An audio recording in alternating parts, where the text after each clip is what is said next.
2 दर्जन पेंसिल का मूल्य 4 रुपया 50 पैसा हो तो 5 पेंसिल का मूल्य बताओ। यहाँ पे पहले हम 1 दर्जन बराबर 12 वस्तु या 12 पेंसिल है तो पेंसिल ही लेते हैं। तो 2 दर्जन बराबर 12 गुनी 2 यानी कि 24 पेंसिल। यानी यहाँ पे है 2 दर्जन पेंसिल का मूल्य 4 रुपया 50 पैसा, तो 24 पेंसिल का ना, तो 24 पेंसिल का मूल्य 4 रुपया 50 पैसा।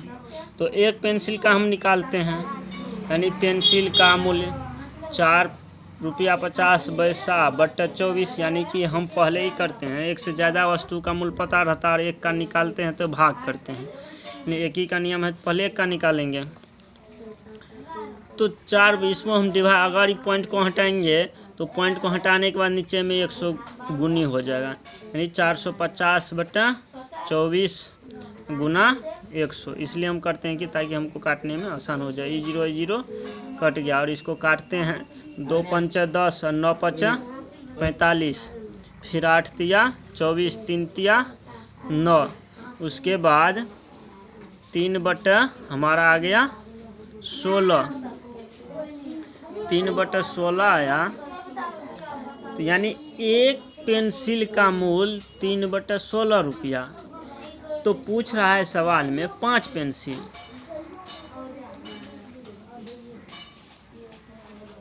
यानी 1 पेंसिल का मूल्य 3 बटा 16 रुपया, तो 5 पेंसिल का मूल्य, चलो हम 5 से इसको, चूँकि 5 पेंसिल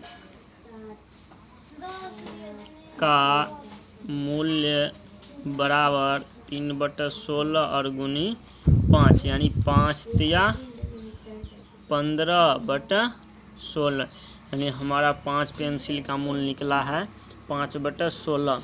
5 बटा 16 कितना रुपया कितना पैसा है तो पता नहीं चलता है, इसलिए हम इसको चलो भाग विधि से समझते हैं।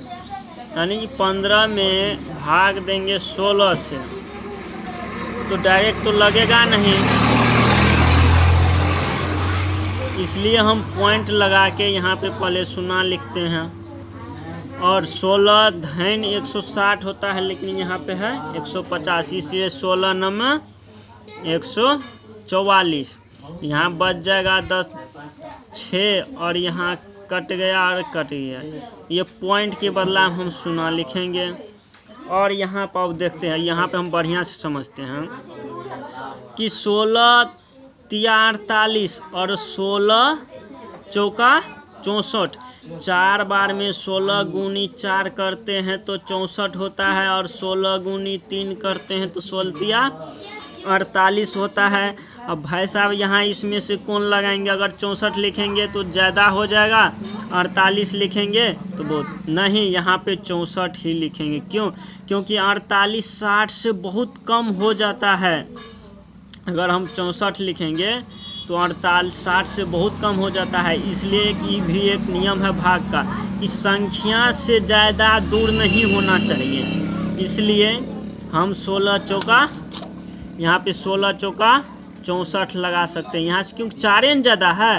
और यहाँ पे देखिए 16 तिया 48, यानी कि 48 2 50, यानी 12 कम है, और यहाँ पे 4 अधिक है, इसलिए हम 16 चौका 64 यहाँ पे लगा सकते हैं। और इसको हम कर सकते, यानी कि इसको काटने के बाद हमारा पॉइंट 94 आएगा, यानी कि 94 पैसा इसका आंसर होगा। हमारा 5 पेंसिल का मूल्य निकल के आया 94 पैसा।